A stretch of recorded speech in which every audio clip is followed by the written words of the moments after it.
ભીલ પ્રદેશ એ સમગ્ર આદિવાસી સમાજનો પરિવારનો મુદ્દો છે. તો આમ આદમી પાર્ટી આ બાબતમાં એનું સ્ટેન્ડ પણ તમે પૂછ્યું હશે. આમ આદમી પાર્ટીના તમે ધારાસભ્ય છો, નેતા છો. તમે તો જોયું હશે, મને તો ખુદ દેશના ગૃહપ્રધાન અમિત શાહ ઝઘડિયામાં આવીને ચૈતરભાઈ નક્સલવાદી છે, નક્સલવાદ ફેલાવે છે, એમને અમે જોઈ લઈશું. ખુદ રાષ્ટ્રપતિને આ લોકો એવી બદનામ કરે છે. અયોધ્યામાં મંદિરમાં માત્ર આદિવાસી હોવાના નાતે રાષ્ટ્રપતિ એ દેશના પ્રથમ નાગરિક છે, છતાં એમને નથી બોલાવ્યા, આમંત્રણ સુદ્ધા નથી આપ્યું. ચૈતર વસાવા પાછળ આ લોકો આદુ ખાઈને પડેલા છે. આજે બી અમારી રેકીઓ ચાલે છે. અને આ કોઈ ચૈતર વસાવાની, મનસુખ વસાવાની કે છોટું વસાવાની લડાઈ નથી. આ આદિવાસી સમાજની લડાઈ છે. આખા બ્યુરોક્રેટ, આઈએએસ, આઈપીએસ, આઈએફએસ બધા લોકોના પ્લોટિંગ ત્યાં થઈ ગયા અને તોતેર ડબલ એની જમીનો પર બધું થયું. તો અમારા લોકોને તો બધાને દૂર કરી દીધા. સરકારે જે તે વખતે વિસ્થાપિતો કર્યા ને એની આખી બુકલેટ મારી પાસે છે, નર્મદા વિસ્થાપિતોની. એ આજે પણ એ લોકો ત્યાં સ્ટેચ્યુ ઓફ યુનિટી એ ધરણા પર બેસે છે. આજે પણ હું જ્યારે ત્યાં લોકસભા ભરૂચ લડતો હતો, હું છોટુભાઈને પણ રૂબરૂ મળ્યો હતો અને રાજકુમાર સાથે અને એમની બાપ પાર્ટી સાથે હું લાયઝનિંગમાં હતો. દેશમાં ફરી એક વખત 29માં રાજ્યની માંગણી શરૂ થઈ રહી છે, એટલે કે ભીલ પ્રદેશની માંગણી શરૂ થઈ રહી છે. કાલે નવજીવન પર તમે આ અહેવાલ જોયો છે. ઐતિહાસિક પૃષ્ઠભૂમિ વિશે પણ કાલે નવજીવને સમજાવવાનો પ્રયાસ કર્યો, પરંતુ જે માંગણી કરનારા વ્યક્તિ ધારાસભ્ય ચૈતર વસાવા છે, એમની સાથે આજે રૂબરૂ મુલાકાત કરી એ તમામ સવાલો પૂછવા છે. જે સવાલો એક પત્રકાર તરીકે, એક રાજ્યના નાગરિક તરીકે, એક દેશના નાગરિક તરીકે મને, આપને અને આપણને સૌને થાય. ધારાસભ્ય ચૈતર વસાવા સાથે વાત કરતાં પહેલાં એ વાતની આપણે સ્પષ્ટતા કરી લઈએ કે જે આપણે ચર્ચા કરવાની છે એ ચર્ચામાં મુખ્ય મુદ્દો ભીલ પ્રદેશ જ નથી, આદિવાસીઓની પીડા અને સમસ્યાઓ પણ છે. તો આ બધી જ બાબતો પર પ્રકાશ પાડવા માટે આપણી સાથે છે ધારાસભ્ય ચૈતર વસાવા. વૈષ્ણવજન તો તેને કહીએ જે પીડ પરાઈ જાનાને રે. નમસ્કાર ચૈતરભાઈ. નમસ્કાર. સૌપ્રથમ તો આભાર કે તમે વ્યસ્ત શિડ્યુલમાં આજે નવજીવનને સમય આપ્યો. પણ ચૈતરભાઈ, સૌપ્રથમ આ ભીલ પ્રદેશની માંગણીની જે તમે વાત કરી છે થોડા દિવસ પહેલાં નર્મદામાં એક કાર્યક્રમ દરમિયાન, તો ભીલ પ્રદેશની માંગણી શા માટે? આપણે બધાએ અને સમગ્ર દેશની જનતાએ આ ભીલ પ્રદેશની માંગણીને સમજવા માટે આપણે થોડા ભૂતકાળમાં જવું પડશે. તો જ્યારે રામાયણની વાત આવે છે એમાં પણ વાલ્મીકી, સબરી, હનુમાન, નિર્સાદ, મહાભારતની વાત આવે એમાં એકલવ્ય, જ્યારે મહારાણા પ્રતાપની વાત ચાલુ થાય છે ત્યારે એમની સાથે પૂંજા ભીલની આખી સેના, શિવાજીની વાત થાય સાથે બાવલા ભીલની આખી સેના. એટલે જ્યારે રામ ભગવાનની પહેલાંથી પણ આદિવાસી અહીં વસે છે એવું આપણે બધા જાણીએ છીએ કે મૂળ માલિક છે. તો એ દરમિયાન પણ એમનો જિક્ર થાય છે. સાથે આઝાદીની જે મુમેન્ટ આખી ચાલી કે બિરસા મુંડા લડીને શહીદ થઈ ગયા, માનગઢમાં ગુરુ ગોવિંદસિંહ ગિરી જેમના નેતૃત્વમાં રાજસ્થાન, ગુજરાત અને મધ્યપ્રદેશ સમેતના 1500 જેટલા લોકો ત્યાં ભેગા થયા અને સ્વાયત્ત રાજ બ્રિટિશ શાસન સામે એમણે એલાન કર્યું અને બ્રિટિશરોએ ત્યાં ગોળીબાર કરી.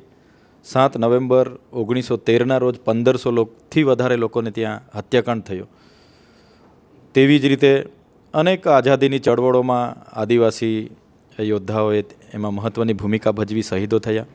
આઝાદી બાદ જે અમારો ભીલ વિસ્તાર હતો, ભીલ પ્રદેશ, તે સમયે ભીલ કન્ટ્રીના નામે ઓળખાતો હતો, એમાંથી જ્યારે આઝાદ થયો દેશ એટલે રાજ્યો બન્યા.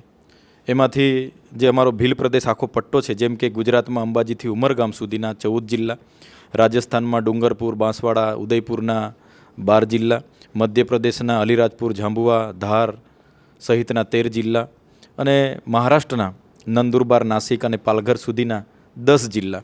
તો આ ભીલ પ્રદેશ હતો, એને વિભાજિત કરવામાં આવ્યો, 4 રાજ્યમાં એનું ડિવાઈડ થયું. પણ આજે બી અમે અમારી બોલી, ભાષા, અમારી સંસ્કૃતિ, અમારા રીત રિવાજો, પરંપરાઓ આજે બી અમારે એકબીજા સાથે રોટી બેટીનો વ્યવહાર ને બધી રીતે અમે સાથે છે, કેમ કે અમે બધા બોર્ડર પર જ છે, સાથે જ છે. આદાન પ્રદાન અમારું બધી જ રીતે અમે સાથે છે. એમાં મધ્યપ્રદેશ, રાજસ્થાન અને ગુજરાત ને મહારાષ્ટ્રનો આદિવાસી બેલ્ટ આજે પણ સાથે છે. તો અમારું કહેવાનું એવું છે કે આઝાદીના બાદ આઝાદીમાં પણ આટલું યોગદાન હોય, આઝાદી બાદ દેશના વિકાસમાં આદિવાસી સમાજે ખૂબ મોટું યોગદાન આપ્યું છે. આજે નર્મદા ડેમની ગુજરાત સરકાર હોય કે દેશની સરકાર યશ લે છે તો એ અમારો એમાં યોગદાન છે. અમારા 150થી પણ વધારે ગામો એમાં વિસ્થાપિત થયા છે. આજે નર્મદા વિસ્થાપિતોને કોઈ સાંભળવા તૈયાર નથી. આજે ઉકાઈ ડેમ, કરડાણા ડેમ, એટલા બધા વિસ્થાપિતો અમે થયા. આજે ત્યાં યુરેનિયમ નીકળે છે, ત્યાં જીએમડીસી આવે છે, લિગ્નાઇટ નીકળે છે, ત્યાં રેતીનું ખનન બાબત હોય, તો તમામ બાબતો અમે દેશના યોગદાનમાં સહભાગી બનતા હોય. આઝાદીનો આજે અમૃતકાળ ચાલતો હોય, 77 વર્ષ થઈ ગયા આઝાદીને, પછી પણ અમારે જ્યારે સરકાર પાસે શિક્ષકો નથી એટલે લડેંગે જીતેંગે, સરકારને મુર્દાબાદ જિંદાબાદ, શાળાઓ નથી એના માટે રોડ પર આવવાનું, દવાખાનાઓમાં ડૉક્ટરો ના હોય, સાધનો માટે જિંદાબાદ મુર્દાબાદ, બસની સુવિધા નથી એના માટે જિંદાબાદ મુર્દાબાદ, કોલેજો હોય કે વિસ્તારમાં નેટવર્કની વાત હોય, રોડ રસ્તાની વાત હોય, તો ક્યાં સુધી અમે જિંદાબાદ મુર્દાબાદ કરતા રહીશું? અમારી પેઢીઓ જતી રહી, અમે પણ જતા રહીશું, પાછલી પેઢી પણ એ જિંદાબાદ મુર્દાબાદ ધરણા આવેદનમાં બધું થશે, પણ સરકારને તો કોઈ ફેર પડતો નથી. એનું પેટનું એ પાણી હલતું નથી. આજે તમે શિક્ષણની સ્થિતિ શું છે એ તમે જાણો છો. આજે આદિવાસીઓના ખોટા જાતિના પ્રમાણપત્ર બીજા લોકોને આપવામાં આવે છે. અમે નર્મદા ડેમોમાં અમે વિસ્થાપિત થયા, અમે નર્મદા ડેમનું પાણી જોઈએ છે, પણ અમે ત્યાંથી એક સબમર્સિબલ નાખીને લઈ નથી શકતા. અમારા પર કેસ થાય છે. અમારા લિગ્નાઇટો ત્યાં હજારો ટન રોજના નીકળે છે. એ લિગ્નાઇટોનું રેવન્યુ કેટલું થતું હશે? રેતી અમારે, સિલિકા અમારી, બધું પાણી, અમારી વીજળી બધું લઈ જવામાં આવે છે ને અમારી સાથે કેમ ભેદભાવ થાય છે? એટલા માટે અમે સરકારોને કહીએ છીએ કે જો સરકારો આદિવાસીઓનો વિકાસમાં સરકારને રસ નહીં હોય, અમારી શાળાઓ, શિક્ષણ, આરોગ્ય, સિંચાઈ, પીવાનું પાણી કે ભૌતિક સુવિધામાં જો સરકારોને રસ નહીં હોય, તો જે રીતે દેશમાં 28 રાજ્યો છે, 8 કેન્દ્રશાસિત પ્રદેશો છે, એવી જ રીતના અમને 29મું રાજ્ય ભીલ પ્રદેશ મળે. આપ સૌ જાણો છો અમેરિકામાં આપણા કરતાં ખૂબ ઓછી આબાદી છે, 50 રાજ્યો છે ત્યાં. તો જે રીતના તેલંગાણા બન્યું, તેલુગુ લોકોને તેલંગાણા બનાવી આપ્યું, તમિલ લોકોને તમિલનાડુ બન્યું, એવી રીતના મરાઠીઓનું મહારાષ્ટ્ર બન્યું, ગુજરાતીઓનું ગુજરાત બન્યું, પંજાબીઓનું પંજાબ બન્યું, નાગા લોકોનું નાગાલેન્ડ બન્યું, હમણાં ઝારખંડ બન્યું, છત્તીસગઢ બન્યું. તો અમને પણ એક અલગ રાજ્ય મળે, જેથી કરીને અમને કોઈ સમજતું નથી. આજે ટ્રાઇબલ એડવાઇઝરી કમિટીના ખરેખર ચેરમેન આદિવાસી હોવા જોઈએ એવી સંવિધાનમાં જોગવાઈ છે, પ્રાવધાન છે, છતાં આજે ચેરમેન બિન આદિવાસી છે. તો આજે તમે એકલવ્ય મોડલ શાળામાં અમે જઈએ છીએ, જેટલી પણ શાળાઓ અમારે ત્યાં બની, હવે ત્યાંના શિક્ષકો હિન્દી ભાષી ને અંગ્રેજી ભાષા બોલે, તો અમારા બાળકોને કઈ રીતના ભણાવશે? એમને નથી ગુજરાતી વાંચતા, લખતા કે સમજતા આવડતું કે બોલતા આવડતું, તો અમારા બાળકો શું કરશે? એટલે કહેવાનો મતલબ કે અમારા બાળકોને પણ સારી શાળા મળે, સારું એજ્યુકેશન મળે, તો અમારા બાળકો પણ આઈપીએસ, આઈએએસ, આઈએફએસ કે સારા ડૉક્ટર, એન્જિનિયર બધું બની શકે છે. પણ ભેદભાવ થાય છે. એટલા માટે જ અમે અલગ રાજ્ય એટલે કે ભીલ પ્રદેશની માગણી કરી છે અને એની રાજધાની અમે કેવડિયા બનાવવાના છે. અને આ મુમેન્ટ અમે ધારાસભ્ય ચૂંટાયા બાદ ગયા વર્ષથી અમે ચાલુ કરી છે. રાજસ્થાન, મધ્યપ્રદેશ, મહારાષ્ટ્ર અને ગુજરાતના આદિવાસી બેલ પર હું કાયમ ફરું છું. અમારા સંગઠનો કામ કરે છે અને બંધારણમાં પ્રાવધાન છે. બંધારણના આર્ટિકલ 3માં તમે જોઈ શકો છો, અલગ રાજ્ય આપવાની જોગવાઈ બંધારણમાં છે. રાષ્ટ્રપતિ જો એ પ્રસ્તાવ રજૂ કરે બંને ગૃહોમાં, ત્યાંથી આપણા ચારે રાજ્ય સરકારોમાં આવે, વિધાનસભામાં એની ચર્ચાઓ થાય અને એથી આપણે વિધેયક પાસ કરીને મોકલીએ તો અલગ રાજ્ય મળી શકે છે. ને કોઈ એ નથી ને જેમ નાનું રાજ્ય હશે ત્યાંના વિસ્તારના મુખ્યમંત્રી, મંત્રીમંડળ હશે, અધિકારીઓ ત્યાં હશે, તો આદિવાસીઓને સારી રીતે સમજી શકશે અને આદિવાસીઓનો વિકાસ થશે એવું સ્પષ્ટપણે અમે માનીએ છીએ. પણ ચૈતર વસાવા જે આ માગણી કરે છે એમાં ચૈતર વસાવા કયા ગ્રુપની સાથે છે, કયા નેતાઓની સાથે છે, અથવા તો ચૈતર વસાવા સાથે કયા નેતાઓનું સમર્થન છે? કારણ કે 4 રાજ્યોની વાત છે આખરે ભીલ પ્રદેશ. તમે 2011ની વસ્તી ગણતરી જોશો તો જે ભીલ પ્રદેશ છૂટો પડ્યો એમાં મધ્યપ્રદેશમાં 21% વસ્તી અમારી છે એ જ વિસ્તારમાં, રાજસ્થાનમાં 13.48% વસ્તી એ જ વિસ્તારમાં છે, ગુજરાતમાં અંબાજીથી ઉમરગામ 14.8% વસ્તી અમારી છે. એવી રીતના મહારાષ્ટ્રમાં નંદુરબારથી લઈને પાલઘરમાં 9.35% કુલ રાજ્યની વસ્તી અમારી છે. ટોટલ મળીને 3 કરોડથી પણ વધારે વસ્તી 2011ના વસ્તી ગણતરી મુજબ થાય છે. આજે તો ઘણી વધારે થઈ હશે. તો આટલા લોકોનો સમૂહ છે. પર્ટિક્યુલર ભીલ લોકોની વસ્તીની હા, ભીલ લોકો, આદિવાસી સમાજની વાત કરો. પર્ટિક્યુલર આદિવાસી સમાજ જે આ ભીલ પ્રદેશની એરિયા છે એની વાત કરી રહ્યા છીએ અમે. તો આટલી વસ્તી અમારી છે ને અમારો બધા વ્યવહાર ને સંસ્કૃતિ, પરંપરા, રૂઢિઓ બધી અમારી સેમ ટુ સેમ છે. ને જે રીતના ગુજરાતમાં આદિવાસીઓ સાથે અનદેખો થાય છે એવી રીતના મધ્યપ્રદેશ, રાજસ્થાન અને મહારાષ્ટ્રમાં પણ થયું છે. આજે પણ સરખી પરિસ્થિતિ છે. એટલા માટે અમે રાજસ્થાનમાં અમારું સંગઠન છે આદિવાસી પરિવાર, અમારું મધ્યપ્રદેશમાં જયસ સંગઠન છે, ગુજરાતમાં આદિવાસી એકતા પરિષદ છે, અમારે મહારાષ્ટ્રમાં સંગઠન છે. તો અમે બધા સંગઠનો આમાં એક સાથે મળીને કામ કરી રહ્યા છે. અને આ કોઈ ચૈતર વસાવાની, મનસુખ વસાવાની કે છોટું વસાવાની લડાઈ નથી. આ આદિવાસી સમાજની લડાઈ છે. અને એમાં બધા જ લોકો જે રીતના રિઝર્વ આ આદિવાસી એરિયામાંથી 27 ધારાસભ્યો રિઝર્વ બેઠકો છે, એવી રીતના 24 બેઠકો રાજસ્થાનમાં છે, એવી રીતના 26 બેઠકો મધ્યપ્રદેશમાં છે, ને એવી જ રીતના 24 થી 25 બેઠકો મહારાષ્ટ્રમાં છે. તો આ બધા અમે સાથે છે. તો આવનાર દિવસમાં જેટલી બેઠકો છે એ બધા ધારાસભ્યો સહકાર કરે છે આ બાબતને. કરવું પડશે. એ ચાહે કોંગ્રેસ, આજે તો ઘણા લોકો પાર્ટીના એજન્ડા પર ચાલી રહ્યા છે. ઘણા લોકો ભીલ પ્રદેશની માંગણીને ખારીજ કરી રહ્યા છે. પણ મજબૂરન આવવું પડશે એમણે એક મંચ પર, અને જેની પણ સરકારો હશે એમણે એક થવું પડશે. કેમ કે લોકો સ્વયંભૂ હવે જાગી રહ્યા છે. જો નેતા સમાજ સાથે નહીં હશે, એનો આવનારા દિવસોમાં નેતાને પણ લોકો નહીં સ્વીકારશે. કેમ કે લોકો હવે એ વિસ્તારમાં અનેક સમસ્યાનો સામનો કરી રહ્યા છે. એટલે અલગ ભીલ પ્રદેશની માંગ હવે તીવ્ર સ્વરૂપે આગળ વધી રહી છે. પણ રાજકુમાર રૌત, આમ તમે આપના ધારાસભ્ય છો, તો રાજકુમાર રૌત રાજસ્થાનથી બાપના સાંસદ છે, એટલે કે બીએપી પાર્ટીના, ભારતીય આદિવાસી પાર્ટીના. આ પાર્ટીએ તો પોતાનો કેન્ડિડેટ તમારી સામે લડાવ્યો હતા, છોટુભાઈના દીકરાને, લોકસભાની ચૂંટણીમાં. ભલે વિચારધારા પાર્ટીઓને, કોઈ ભાજપમાં છે, કોઈ કોંગ્રેસમાં છે, હું આમ આદમી પાર્ટીમાં છું, કોઈ બાપ પાર્ટીમાં છે. વૈચારિક પાર્ટીઓની લડાઈ વૈચારિક રીતે અલગ હોઈ શકે છે, પણ અમારા મનભેદ નથી. અમે બધા જ્યારે સમાજનું આવશે ત્યારે અમે પહેલાં સમાજની સાથે ઊભા રહીશું, પછી પાર્ટીઓ વિશે વિચારીશું, સંગઠનો વિચારીશું ને સંપ્રદાયો વિશે વિચારીશું.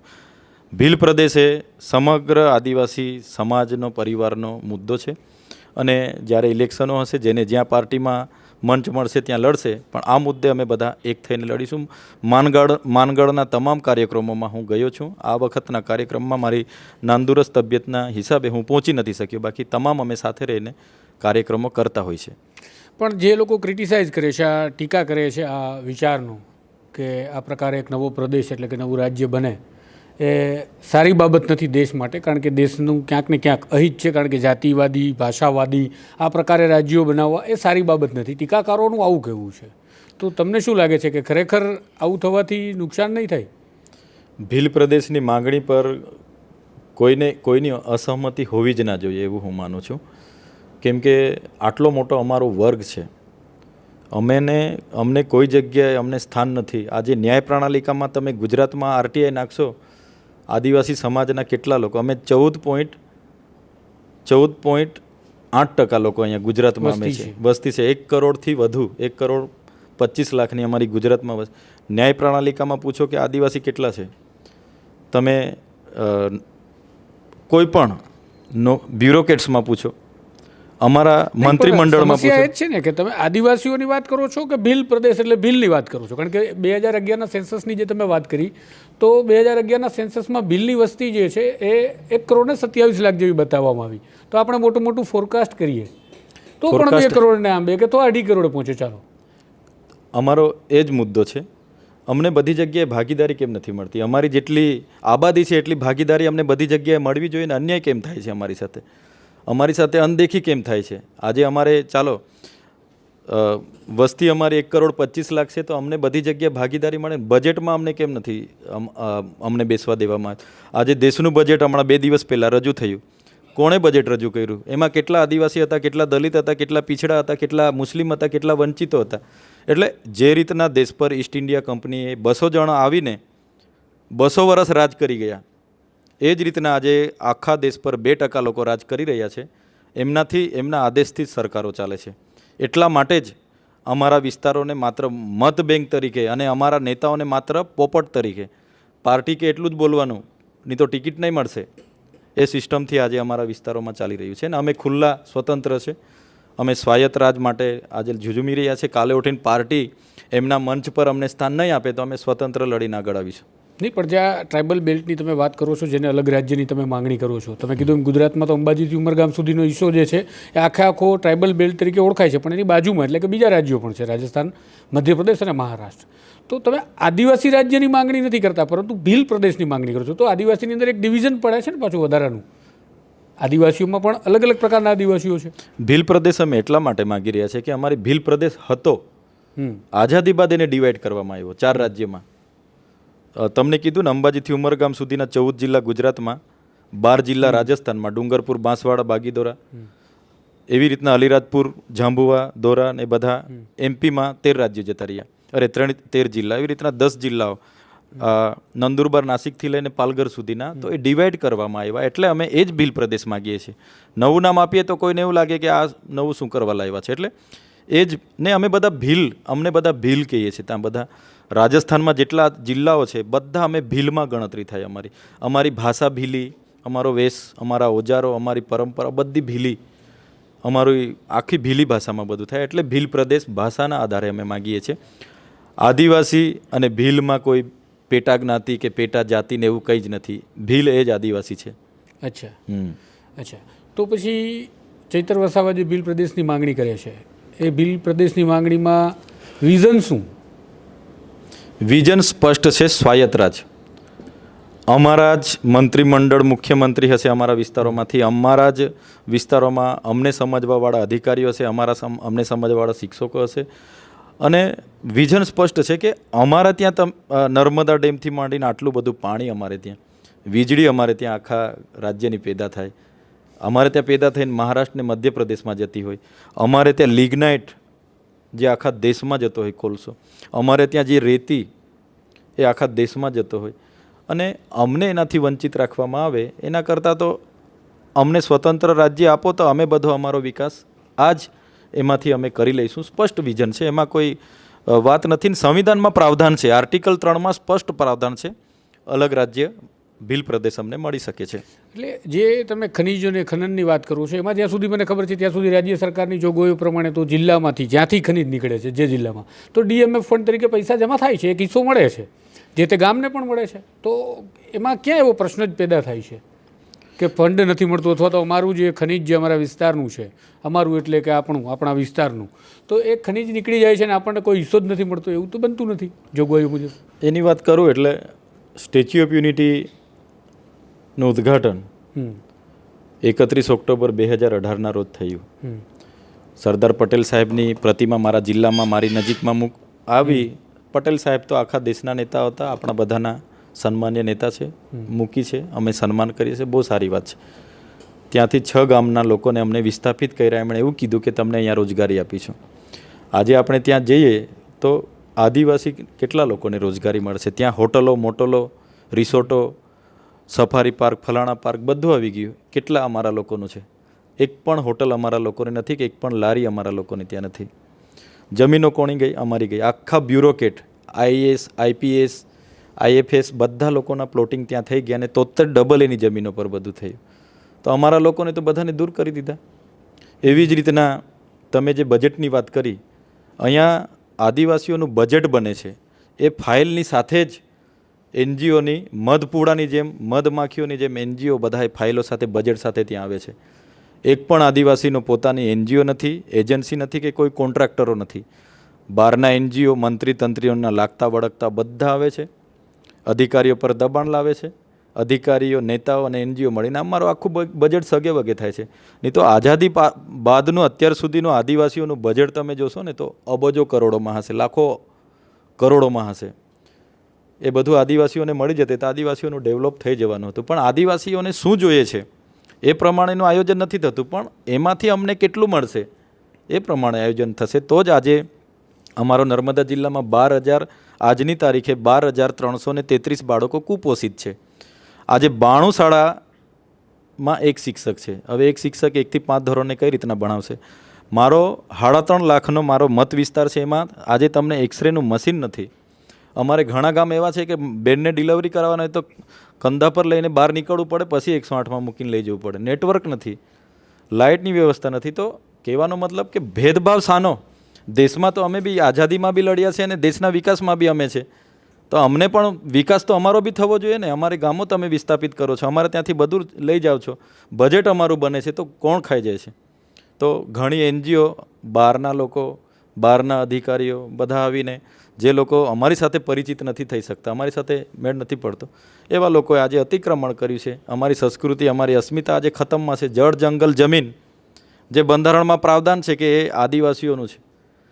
જ્યાં પણ ખનિજો નીકળશે એની પ્રાવધાન પેસા એક્ટ અનુસૂચિ 5માં સ્પષ્ટ ઉલ્લેખ છે કે જે પણ નીકળશે એમાં આદિવાસી પંચાયતોને 50% ભાગીદારી આપવામાં આવશે. આજે કોને ભાગીદારી મળે છે? કોઈને નથી મળતી. એટલા માટે જ અમારા સંવિધાનિક અધિકારો લેવા માટે આજે પણ અમે સરકાર સાથે સંવાદ જ કરીએ છીએ. હમણાં સુધી તો લડેંગે, જીતેંગે, મુર્દાબાદ, જિંદાબાદ કરીને અમારી પેઢીઓ જતી રહી, પણ હવે અમે લડેંગે, જીતેંગે, મુર્દાબાદ, જિંદાબાદ છોડી દેવાના છે. હવે અમે સંવાદ પર આવવાના છે, અને સંવાદથી વાત નહીં બનશે તો આવનાર દિવસોમાં રસ્તા પર ઉતરીશું. રસ્તા પર ઉતરીને બી નહીં થશે ને. તમે તો જોયું હશે, મને તો ખુદ દેશના ગૃહપ્રધાન અમિત શાહ ઝઘડિયામાં આવીને ચૈતરભાઈ નક્સલવાદી છે, નક્સલવાદ ફેલાવે છે, એમને અમે જોઈ લઈશું. તો તમારી સરકાર છે, કરો કામગીરી. અમે નક્સલવાદી છે તો પણ હવે એવું થવાનું નથી. જ્યારે પણ આદિવાસી પોતાના હક અધિકારોની વાતો કરે એટલે નક્સલવાદનું લેબલ લગાડીને એન્કાઉન્ટરો કરવાના, મારી નાખવાના. પણ હવે અમારો સમાજ બી જાગેલો છે. હવે અમારા હક અધિકાર અમે જો સરકાર નહીં આપશે, માગીશું ને નહીં આપશે તો અમે છીનવી લઈશું. અમે કેવડિયાને રાજધાની બનાવીશું ને ભીલ પ્રદેશ લઈને જ અમે જંપીશું. પણ આ કેવડિયાને જ રાજધાની બનાવવા બાબતે બધાની સહમતિ ખરી? કારણ કે બીજા 4 રાજ્યના નેતાઓનું પણ વિચારવાનું. અમે બધા રાજસ્થાનવાળા રાજસ્થાનનું કોઈ પ્લેસ નક્કી કરે, મહારાષ્ટ્રવાળા મહારાષ્ટ્ર, મધ્યપ્રદેશવાળા મધ્યપ્રદેશના આપણે કેવડિયા, તો એ થશે. પણ અમે બધા બેસીને કેવડિયા એટલા માટે અમે નક્કી કરીએ છીએ કે ત્યાં અમારા લોકોની બધી જમીનો છે ને ઘણું ત્યાં પાણી છે, વીજળી છે, લાકડું છે, બાજુમાં છોટાઉદેપુરમાં આખી રેતી છે, બાજુમાં રાજપાડીમાં લિગ્નાઇટ છે, તો સારું ડેવલપિંગ થઈ શકે એવું છે. ને મહારાષ્ટ્ર અડીને છે, મધ્યપ્રદેશ અડીને છે, ગુજરાતમાં છે, અને રાજસ્થાનને પણ નજીક પડે એવું છે ટ્રાઇબલ બેલ્ટ. ને એટલા માટે કેવડિયા અમે પસંદગી કરી છે.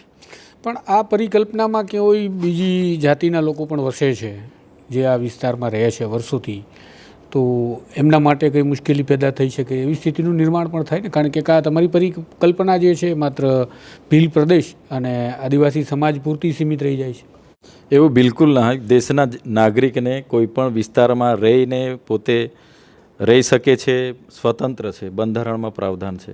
આપણે બધા ગુજરાતીઓ મહારાષ્ટ્રમાં પણ હોઈએ છીએ, રાજસ્થાનના આપણે ત્યાં પણ હોઈએ, પંજાબીઓ પંજાબથી આપણે ત્યાં હોય, આપણે પંજાબમાં હોય. એટલે એવું કોઈ હોય ને અલગ રાજ્યમાં તો શું પ્રતિબંધ હોય? બધા માટે ખુલ્લું છે. કોઈ પણ જાતિના લોકો આવીને રહી શકે, એમાં ક્યાં કોઈને વાંધો છે? પણ પછી સ્ટેટ રિઝર્વેશનના પ્રશ્નો આવશે, નોકરીમાં રિઝર્વેશનના પ્રશ્નો આવશે. આજે તમે કહો છો તો તમે જોઈ લો, આદિવાસી સમાજના દાખલાઓ, પોતે અમે અસલ આદિવાસી, અમારે દાખલા લેવા માટે આજે 14 જાતના પુરાવા અમારે આપવા પડે. તમારા દાદા કઈ શાળામાં ભણ્યા, આજે એ જ દાખલાઓ બિન આદિવાસીઓને સરકાર મેળાવડા કરીને આજે વિતરણ કરે છે. અમે તો એક ભાજપના એમએલએ જે અગાઉ મિનિસ્ટર હતા, મહિલા એમએલએ છે, એમના આખા પુરાવા સરકારને આપ્યા કે આ બિન આદિવાસી છે ને આદિવાસી અનામત બેઠક પરથી ધારાસભ્ય બન્યા છે. સરકારે શું કાર્યવાહી? કંઈ નથી કરી.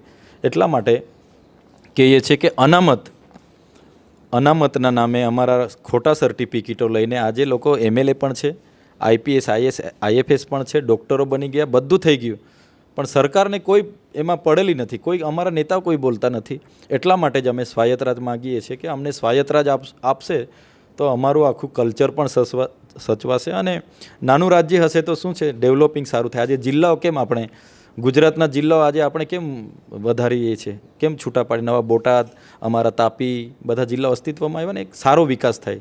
એટલા માટે જ આવનારા દિવસોમાં અમે 29મા રાજ્યની માગણી કરીને આગળ વધી રહ્યા છીએ. ધારાસભ્ય પદ પર બેઠા છો, તમારા પણ વિસ્તારની અંદર ઘણી બધી સમસ્યાઓ તમારી પાસે આવતી હશે, તો કેટલાક ફાયદાઓ પણ દેખાયા છે ને? જેમ તમે હું વિકાસની જ વાત કરો છો તો વિકાસ પ્રમાણે તો ડાંગનો પણ વિકાસ કર્યો, તાપીનો પણ વિકાસ કર્યો, નર્મદા જિલ્લામાં તમે કહો છો કેવડિયાની અંદર આટલું મોટું સ્ટેચ્યુ ઓફ યુનિટી, પર્યટન સ્થળોનો વિકાસ કર્યો. તો રાજ્ય સરકાર પાસે બધા આ જવાબો હોય છે, અથવા કેન્દ્ર સરકાર પણ જ્યારે વાત કરે છે ત્યારે આ જવાબો મૂકે છે કે આદિવાસી વિસ્તારોમાં વિકાસ કરવા માટે સરકાર કટિબદ્ધ છે, છતાં પણ આદિવાસી નેતાઓને કેમ લાગે છે કે હજી ખૂટે છે કંઈક? કેવડિયાને તમે કીધું કે કેવડિયામાં વિકાસ કર્યો, પણ કોનો વિકાસ કર્યો? અમારો થોડો વિકાસ છે. ત્યાં જેટલા પણ લોકો છે એ તો બધા 12 હોટલ મોટલના ઉદ્યોગપતિ લોકો છે. ટાટા, ભાટા, રોજગારી તો મળશે. ચાલો ત્યાં તાજ હોટલ આવી છે. તાજ હોટલમાં અમારા કેટલા લોકોને લેશે એ લોકો? સાપુતારાની વાત કરો છો, સાપુતારામાં જ્યાં હિલ સ્ટેશન બન્યું છે ત્યાં અમારા મૂળ લોકો હતા. સરકારે સ્કીમો આપી કે આમ કરી દઈશું તેમ બધા લોકોને નીચે નવા ગામમાં મોકલી આપ્યા. અને હવે સાપુતારામાં અમારા લોકો લારી પણ ખોલી શકતા નથી. અચ્છા. ત્યાં આખું સત્તા મંડળ બનાવી દીધું એ લોકોએ. કેવડિયામાં 6 ગામો અમારા ખસેડી દીધા, તમને રોજગાર આપીશું, તમે ધંધો કરજો. સ્ટેચ્યુ ઓફ યુનિટી સત્તા મંડળ બની દીધું. અમારા લોકોને ત્યાં લારી સુધી મૂકવા નથી દેતા, મગફળી કે મકાઈ બાફીને મૂકવા નથી દેતા. એટલા માટે અમે કહીએ છીએ કે જે પણ કરવા માગે છે સરકાર, એ તો કોર્પોરેટ જગતને ફાયદો કરાવવા માટે કરવા માગે છે, કંઈ આદિવાસીઓની સેવા કે વિકાસ કરવા માટે નથી. જે હમણાં જે કોરિડોર બની રહ્યો છે છેક દાહોદથી લઈને વાપી સુધીનો, અમારા લોકો થોડા કંઈ કોરિડોરમાં, અમારા કયા લોકો પર એટલી બધી VIP ગાડીઓ છે કે એ કોરિડોરમાં ફરવાના? કોની એટલી ટ્રકો ચાલે છે કે? એ તો બીજા લોકો માટે કરી રહ્યા છે ને. ડેવલપિંગ કોના માટે કરી છે? હવે નવો ગ્રીન કોરિડોર આપણે સાપુતારાથી સ્ટેચ્યુ ઓફ યુનિટીને બનતો સાગબારા આવી પહોંચ્યો છે મારા મત વિસ્તારમાં. તો એમાં હોટલો મોટલો આવશે, 50-500 મીટર સુધીનો રેન્જ આ લોકો લે છે. મારે મત વિસ્તારમાં માલસામોટમાં 302 એકરમાં હાલના તબક્કે જયશંકર જે વિદેશ મંત્રી છે એમણે ખૂબ મોટો 400 કરોડનો પ્રોજેક્ટ મંજૂર કર્યો, મોટી હોટલો ને હાઉસિંગ સોસાયટીઓને બધું. તો કોણ અમારો વ્યક્તિ ત્યાં પ્લોટ ખરીદી કરી શકશે? એ તો બધા બહારના લોકોને સુવિધા પૂરી પાડવા માટે આ બધું થઈ રહેલું છે. અમને તો સારી શિક્ષા આપો, સારું આરોગ્ય આપો, સિંચાઈ માટે નર્મદાનું પાણી આપો ને પીવા માટે પાણી આપો ને થોડી ઘણી ભૌતિક સુવિધા આપો તો અમારે બસ થઈ ગયું. અમારા બાળકોને કેમ ભણાવવામાં નથી? અમારા બાળકોમાં સ્કિલ બહુ બધી છે. તમે સારી શાળા આપી દેશો ને સારો શિક્ષક આપશો તો અમારા લોકો automatically IPS, IAS, doctor, engineer બધું બનશે. પણ આપવા કેમ નથી માગતા એ પ્રશ્ન છે. તો આ વિસ્થાપિતોની વાતના પ્રશ્નો તો જ્યારે સવાલ આદિવાસી બેલ્ટનો આપણે કરીએ ત્યારે એક વિસ્થાપિતોનો પ્રશ્ન આવે છે અને સરકાર પાસે એક સરળ જવાબ હોય છે કે વિસ્થાપિતોને ઘણું આપ્યું સરકારે, રિહેબિલિટેશન માટે ઘણી સ્કીમ્સ, યોજનાઓ લાવ્યા, એમને વળતર પણ આપ્યા, જમીનના પૈસાની પણ ઘણી બધી ચૂકવણી થઈ. તો આ બધું થયા પછી એક વર્ગ છે આ વિસ્તારમાંથી બહાર નીકળશે તો એના માટે પૂરતી જે જોગવાઈ છે સરકારનું એવું કહેવું છે કે અમે કરીએ છીએ. સરકારે જે તે વખતે વિસ્થાપિતો કર્યા ને એની આખી બુકલેટ મારી પાસે છે, નર્મદા વિસ્થાપિતોની. એ આજે પણ એ લોકો ત્યાં સ્ટેચ્યુ ઓફ યુનિટી એ ધરણા પર બેસે છે આજે પણ. પછી CMને મળે છે, આજે પણ એમનું આંદોલન ચાલુ છે. અમારા જ આદિવાસી સમાજના ઘણા નેતાઓ જ રૂલિંગ પાર્ટી જેમની સરકારો ચાલતી હતી ભૂતકાળમાં કોંગ્રેસની, તો કોંગ્રેસમાં પણ મિનિસ્ટરો હતા, CM અમારા હતા. અમરસિંહ ભાઈ ચૌધરી જેમને કોંગ્રેસે CM બનાવ્યા, એમના વખતે જ આ વિસ્થાપિત થયેલું છે. તો ઉદ્ધાર થઈ જવો જોઈતો હતો. હાલના તબક્કે જસવંતસિંહ ભાભોર, મનસુખભાઈ વસાવા સેન્ટ્રલમાં મિનિસ્ટર હતા, ટ્રાઇબલ મિનિસ્ટર. ગણપતભાઈ વસાવાના આજે કુંબેરભાઈ ડિંડોર અમારા રાજ્યમાં મિનિસ્ટર છે. તો એ લોકો અમારા મિનિસ્ટરો છે તો કેમ અમારો ડેવલપિંગ નથી કરી દેતા? આજે શિક્ષકો કુબેરભાઈ ડિંડોર જ્યાંથી આવે છે, દાહોદ સંતરામપુરથી આવે છે, દાહોદ એમને પ્રભારી. તો દાહોદમાં 108 પ્રાથમિક શાળામાં તો એક માસ્તર છે. તો શિક્ષણ મંત્રીએ તો 45,000 કરોડનું બજેટ છે તો માસ્તરો ભરી દેવા જોઈએ ને, કેમ ભરતા નથી? એટલા માટે જ કહીએ છીએ કે કોઈનો આદેશની રાહ જોઈએ છે. જે લોકો કંટ્રોલમાં છે, સરકાર આખી 2% મૂડીવાદીઓના હાથમાં છે. લોકો જેટલું આદેશ કરે એટલું જ થાય છે. એમને મનમાં હશે કેમ કે આદિવાસી બધા સૌરાષ્ટ્રમાં આ વિસ્તારોમાં બધા ભણી ગણીને થઈ જશે તો સવાલો પૂછશે ને આ બાજુ બધા મજૂરીએ કોણ આવશે? એટલા માટે જ અમારી સાથે ભેદભાવ થાય છે, એવું સ્પષ્ટ માનું છું મેં. તો અલગ રાજ્યની મુવમેન્ટના કારણે તમને એવું લાગે છે કે ગૃહમંત્રીએ લોકસભાના ચૂંટણી પ્રચાર દરમિયાન જે છે તમે કીધું એ પ્રકારે કે ચૈતર વસાવા પર આરોપ લગાવ્યા નક્સલના? ચૈતર વસાવા પાછળ આ લોકો આદુ ખાઈને પડેલા છે. આજે બી અમારી રેકીઓ ચાલે છે, જેલો. હું તો ખેતીવાડી અધિકારી હતો, હું તો સ્વૈચ્છિક મેં જોયું, વહીવટ જોઈ લીધો આખો. આટલું બધું બજેટ આવે, નેતાઓ 2-5 નેતાઓ 2-5 અધિકારીઓ બેહીને 2-4 એજન્સીઓને બોલાવીને કરોડો રૂપિયા હજમ કરી જાય. રાજીનામું આપી દીધું મેં કીધું અમારા લોકો માટે લડીશું. કેટલી સુધી લાઈનો લગાડવાની? બેન્કોમાં લાઈનો, મામલતદારમાં લાઈનો, અનાજ લેવાની લાઈનો, રોડ પર લાઈનો. એટલે અમે લડવા માટે રાજીનામું આપીને બહાર આવ્યા છે. અને બહાર આવ્યા બાદ મારે કોઈ સાથે જમીનના ઝઘડા નથી કે મારે 2 નંબરનો કોઈ ધંધો બી નથી. હમણાં લોકસભાના એફિડેવિટમાં 14 કેસોનું મેં એફિડેવિટ મૂક્યું છે. 12 કેસોમાં નિર્દોષ થયો ને 2 કેસો હજુ ચાલે છે. ને મારો એક કેસ હતો, તમને ખબર હશે, આ લોકોએ ખોટો કેસ આખો ફોરેસ્ટવાળાને આગળ કરીને ઊભો કર્યો. મારા પર કેસ કર્યો, મને લઈ જતાં મારી ઘરવાળી, મારી બહેનો, એમના જમાઈઓ, મારા પીએ બીએ બધાને નાખી દીધા. 9 જણને 90 દિવસ રાખ્યા, ટોચરો કર્યા, દબાવ્યા, ફલાણું કર્યું, ઘડીકમાં નક્સલી કે દુનિયા કે. પણ કહેવાનો મતલબ અમે લડીશું, અમે કોઈનાથી ડરતા નથી, અમે કોઈનું ખોટું કર્યા નથી, કોઈના બાપથી ડરતા નથી. એટલે આજે પણ બધી પોલીસ અમારી સામે છે, રેકી કરે છે બધું, આઈબી, ફલાણું ઢીકણું, ભીલ પ્રદેશ માગે છે, આમ છે તેમ છે, અમારા લોકોને ટોર્ચર કરે છે. ખુદ અમિત શાહ નક્સલી કહીને જાય છે, બધું થાય છે. પણ એનાથી થોડા અમે ડરવાના છે. આજે અમે નહીં લડીશું તો અમારી પેઢી અમને માફ નહીં કરે, એટલા માટે લડીએ છીએ. આવનાર દિવસોમાં ફરી પણ કેસો થશે, દુનિયા થશે. લોકસભામાં તમે તો અનુભવી છો જ, કેટલું પોલીસ સાથે રોજના ઝઘડા થતા હતા. આખી પોલીસ ભાજપના એજન્ટની જેમ એમનો પગાર કમલમમાંથી આવતો હોય એવું કામ કરે. દારૂના ટ્રકો અમે પકડીને પોલીસ સ્ટેશને મૂકી આવે, એફઆઈઆર ના કરે. હમણાં 35 જેટલા દારૂના વિડીયો મેં આપ્યા કે ભાઈ આ તમારા પોલીસ હપ્તા લે છે, કાર્યવાહી કરો. શૂન્ય. હમણાં અનાજ પકડાયું મારા વિધાનસભામાં, સાગબારામાં આપણે એફઆઈઆર કરાવી, હજુ પકડતા નથી. પેલો ભાજપનો મહામંત્રી છે એને. તો કહેવાનો મતલબ પોલીસ હોય, સીબીઆઈ હોય, ઈડી હોય, બધા પર કંટ્રોલ રાખીને પત્રકારોને દબાવીને બધું કરે છે. અમારા પર બી દુનિયાનું દબાણ છે આ લોકોનું. પણ અમે લડવાવાળા લોકો છે, અમે ડરવાવાળા લોકો નથી. અમારી પાછળ લાખો આદિવાસી લોકો છે.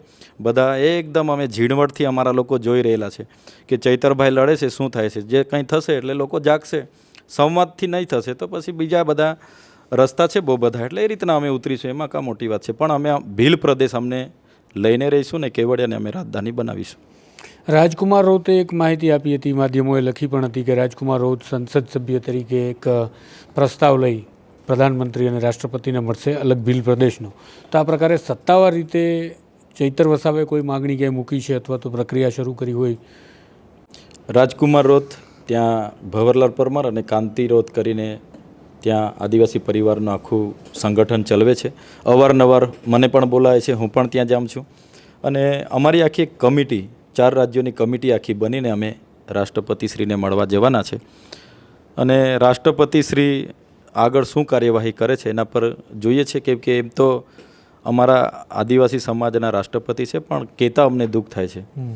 કેમ કે યુનો દ્વારા 1992માં બ્રાઝિલના રિયો ડી જાનેરોમાં વિશ્વના સમગ્ર દેશોના પ્રતિનિધિઓ મળીને નક્કી કર્યું કે જો પૃથ્વી દુનિયાને બચાવી હશે તો આદિવાસી તરફ આપણે ફરી વળવું પડશે. એમ કરીને અમને 9 ઓગસ્ટને દર વર્ષે વિશ્વ આદિવાસી દિવસ તરીકે આખો વિશ્વ એ ઉજવવાનો આદિવાસીના થીમ પર એવું નક્કી થયું છે.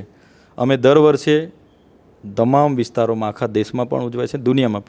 રાષ્ટ્રપતિએ એક ટ્વીટ સુદ્ધા નથી કર્યું આટલા વર્ષોથી. રાષ્ટ્રપતિએ શુભેચ્છા તો આપવી જોઈએ ને, આટલો મોટો સમાજ છે આદિવાસી સમાજ. ખુદ રાષ્ટ્રપતિને આ લોકો એવી બદનામ કરે છે.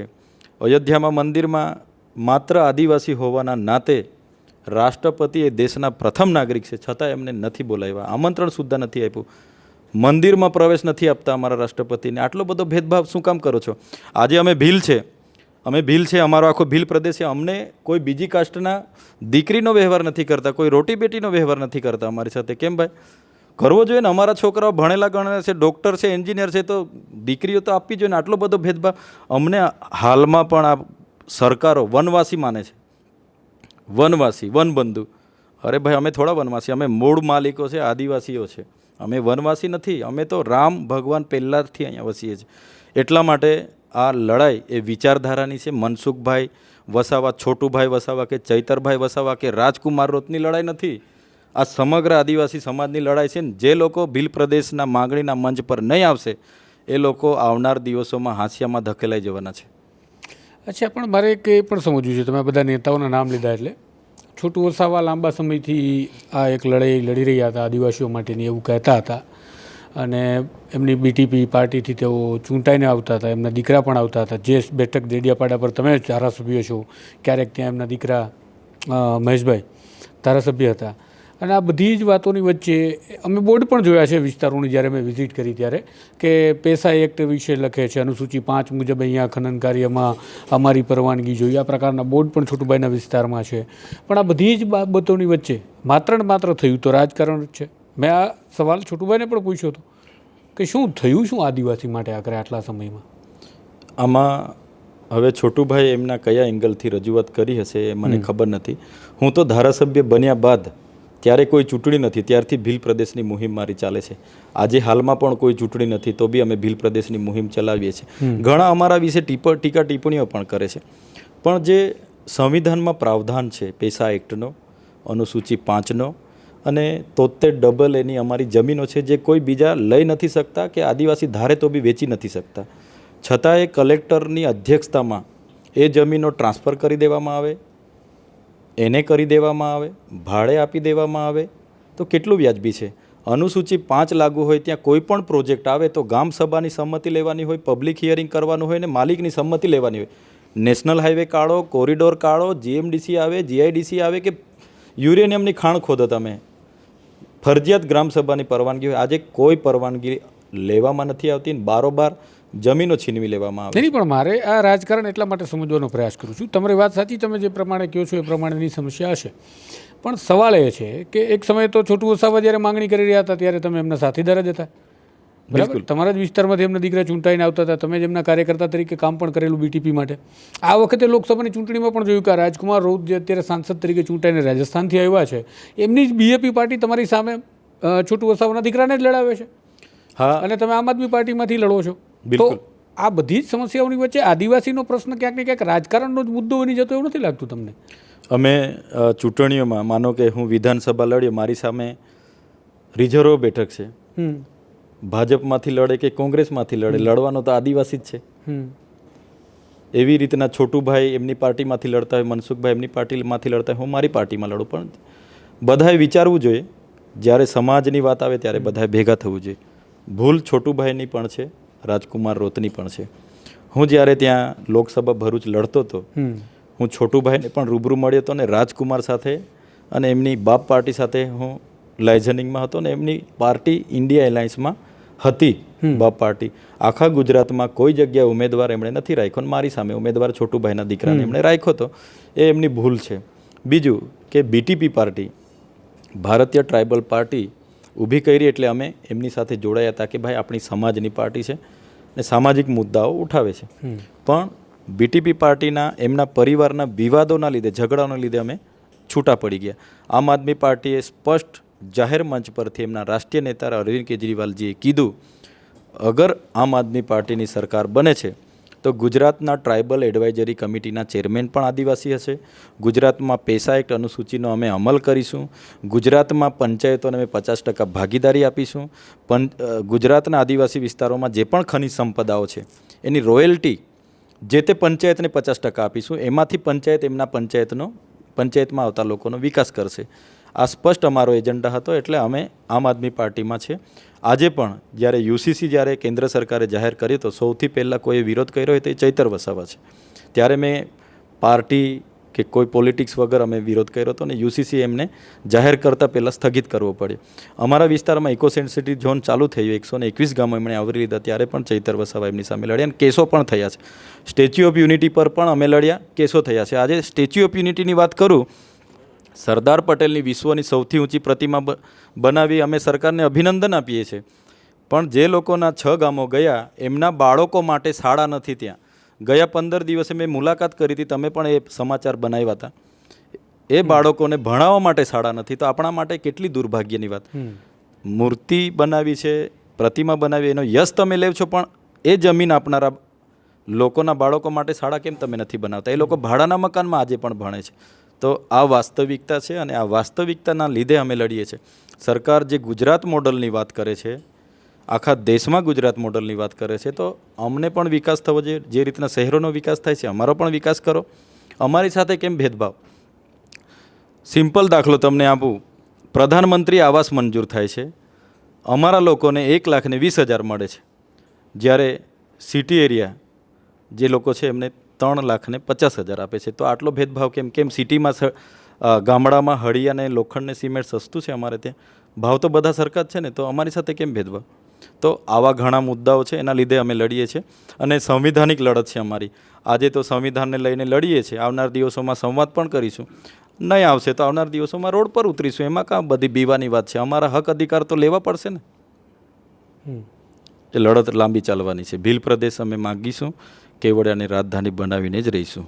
તો આમ આદમી પાર્ટી આ બાબતમાં એનું સ્ટેન્ડ પણ તમે પૂછ્યું હશે. આમ આદમી પાર્ટીના તમે ધારાસભ્ય છો, નેતા છો. અમારી સામાજિક લડાઈ છે. જ્યારે આમ આદમી પાર્ટીને આમાં કંઈ વાંધો હશે ને મને આપશે ત્યારે જોવાઈ જશે. અમારે પોતાના સામાજિક લડાઈ માટે મારે કોઈ પાર્ટી બેઝ પર પૂછવાનું રહેતું વાંધો નથી. હશે કે નહીં, પણ અત્યારે સમર્થન તો તમારે એકજૂટ કરવું પડશે ને, કારણ કે તમે 29માં રાજ્યની માંગણી કરો છો. સમર્થન તો તમારે રાજકીય રીતે જોઈશે કે નહીં જોઈએ? તુષારભાઈ, આપના માધ્યમથી હું સ્પષ્ટ કહેવા માગું છું, પહેલો અમારો સમાજ નક્કી કરશે. અમે સમાજ સાથે છે. સમાજ પર જ્યારે પણ આવશે ત્યારે સમાજ સાથે છે. પછી પાર્ટી. અમારે બીજા નેતાઓની જેમ પાર્ટીની કૃપાથી અમે ચૂંટાઈને નથી આવતા. જે લોકો પાર્ટીની કૃપાથી ચૂંટાઈને આવે છે કોઈ દિવસે પાર્ટી વિરોધમાં બોલશે નહીં, કોઈ દિવસે સમાજના હિત માટે બોલશે નહીં, કેમ કે સમાજનું બોલવા જશે તો એને ટિકિટ નથી મળવાની. એટલા માટે અમે આજે પણ સ્વતંત્રથી લડીએ છીએ અને સારી મુવમેન્ટ છે. અમારી પાછળ લાખો યુવાનો, શિક્ષિત ડૉક્ટરો, એન્જિનિયરો, એડવોકેટો બધા લોકો ખૂબ સારું મહેનત કરે છે. જ્યારે પણ અમારે રાજકીય રીતે લડવાનું હોય તો સહયોગ પણ આપે છે. અમારી પાસે કોઈ કોર્પોરેટર સેક્ટર નથી કે અમને લાખોમાં કોઈ દાન આપે.